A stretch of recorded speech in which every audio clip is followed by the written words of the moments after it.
There are 5 basic questions every one of us must answer in our journey to understanding the purposes of the purpose of our lives. This question controls the human race. It motivates everything that I do, and it motivates everything that you do. If you must understand your journey towards the comprehension of your purpose in life, you must be able to answer these 5 basic questions. Ironically, many of us shy away and we don't have the boldness to answer these 5 basic questions. So immediately you are able to answer these 5 questions, you are already on your way to understanding your purpose. The first question, who am I, is simply a question of identity. The average Christian or the average human is still struggling with self-identity, and that is the reason why unconsciously we are just trying to be other people. Some people need to put on some designer clothes, some designer shoes in order to feel important. So your sense of importance comes from what you are wearing. That is why you follow the styles of the day. You have no identity, so you are struggling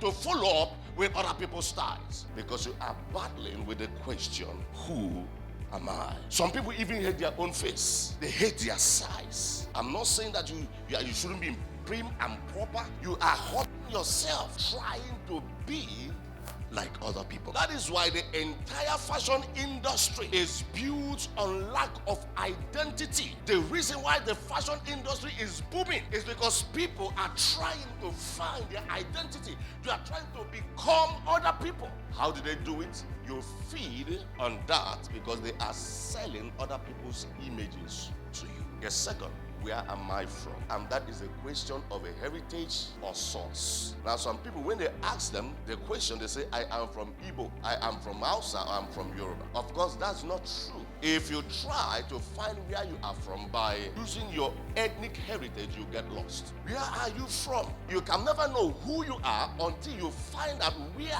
you are from. The third question, why am I here? And that is a question of purpose. In fact, this is the most difficult question that people battle with. Are you here by happenstance? Are you a product of accident or a product of afterthought? Why am I here? The Bible says in the book of Ephesians, we were predestined, meaning our coming was pre-arranged. In other words, you are not here by accident. You are here by design. So why am I here? That is what we are going to be dealing with this morning. If you don't know where you are from and who you are, you never know why you are here. The fourth, what can I do? That is the question of potential. Now, potential means what is my true power? Now, many people in this service are living below their ability. Who you are have never really been discovered. What you are settling for disappoints God. What you are proud of, God is ashamed of, because you are living below your capabilities and your abilities. Everybody under the sound of my voice wants to be successful. Success is predictable. I can predict success. Joshua chapter 1 verse 8 gives me a principle, a mirror to predict success. This book of the law shall not depart from thy mouth, but thou shalt meditate therein, to observe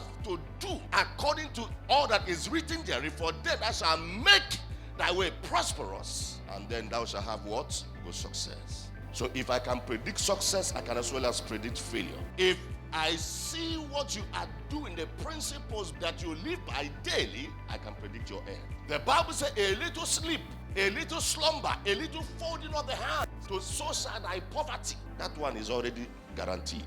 Why is success predictable? Because life is designed to function by laws. God designed life in such a way that he makes success controllable. However, we have people who blame their village, blame their uncles, blame their aunties, even blame their parents for where they are in life. You are where you are right now because you decided to be there. God needs you to succeed. Your success is good for God for a reason. God built success into creation because the success of everything that God created affects his reputation. And that is why every product has a manufacturer's name on it. That symbol or that name is called what? And what? An image. The last thing a manufacturer puts on the product is an image. He puts it after that product is finished. No product leaves a manufacturing plant until it has been tested. When God decided to create a product called man, God tested you before he put his image on you. The Bible says, and God said, let us make man in our own words image, after our own words likeness. God was speaking to Jeremiah. He said, before you were born, I already knew you. I tested you. And I ordained you a prophet to the nations. I ordained you a prophet. It's not an instruction. He's just telling, this is what I have already tested. Nobody knows you apart from God. If you are married, your wife does not know you. Your husband does not know you. Eyes have not seen. Ears have not heard, neither has it entered into the heart of man the things that God has prepared for those that love him. That is why you can see somebody who is broke, busted, and down. In 2 years' time, the person is an MD of companies. You don't know the person. That's why you must be careful with people. Purpose is the finish before the start. Purpose is the final address of your life.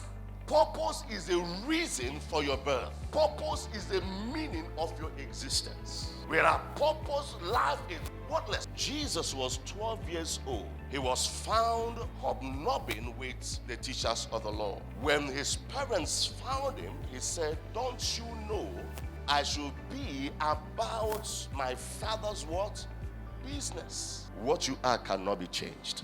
You can suffocate it. You can take it to the cemetery, but it can never be changed. That word stand means you cannot change what you were born to be and what you are born to do. Say it will always frustrate you until you do it. The enemy of right is not wrong. The enemy of right is good, because Satan knows that he cannot get you to do the wrong things, but he can get you to do the good things, but not what God intended for you. He knows you are too smart to do the wrong things, then he allows you to do the good things. That's why you have a job and you have never found your work. When I talk about job, I mean business. Some people have business, some people do 9 to 5, but they have never found their work. They have a job, but they've not found their work. And that is why you are frustrated. You have the millions, you are still frustrated. You don't even have at all, you are still frustrated. Irrespective of what you have, you are still frustrated because you have a job, but you have not found your work. There's a difference between your job and your work. Your job is that which they pay you to do, and your work is that which you were born to do. Number 2, your job gives you finances, but your work gives you satisfaction. You can be fired from your job, but you can never be fired from your work. Your job is your skill. Your work is your gift. They can take away your job, but they can never take away your work. That is why Jesus said he never called anything he did job. He said, I am about my father's work, and herein I walk. His job was the son of a carpenter, but his work was to redeem the human race. My meat and my drink is to finish my work. Say, night is coming when no man walk.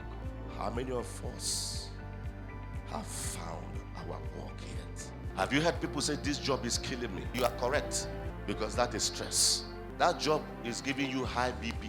It's giving you depression. But when you find your work, it gives you life. Because your purpose preserves you. How do I find the purpose of my life? Some people are paid for living in their purpose. That is why they never get tired. They can do it day in, day out. When you look at Lionel Messi, the guy was just born the day football was made. They are paying him millions of pounds for just doing what he was born to do, stresslessly. The reason why many people are struggling is they are caught in the web of their job, and they have never found their work. When you find your work, there is sustenance there.